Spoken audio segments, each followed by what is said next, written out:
Hey, I'm glad to be back in the studio today, and I have got a topic that I want to go over with you guys. I think a lot of people have this question, and it is regarding, is an auction absolute or reserve?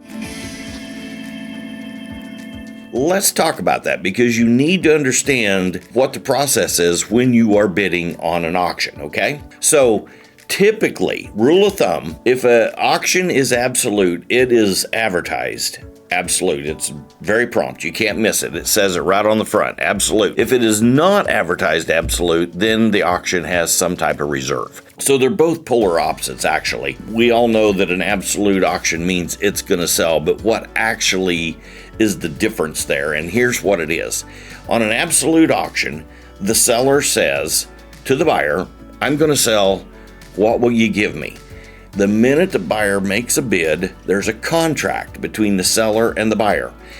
And until another bidder bids, they have that contract. As soon as another bidder bids, there's a contract between them, and it goes back and forth until the auction ends, and we have a solid contract when the bid's called and marked sold, okay? Now, with the reserve auction, it's just the opposite. The seller says, I would like to sell, what would you give me? And the bidders make offers back and forth to the seller, but you do not have a contract until such time as the seller tells the auctioneer, I will accept that high bid, and the auctioneer makes it sold. That's when you have the contract. So the absolute, the contract's all the way through the auction. On the reserve, the contract is at the end of the auction when the auctioneer marks it sold, okay? So hopefully that helps you. I want you to understand those things when you're online bidding so that you understand the nuances of auction and what it is and where you're at with the process.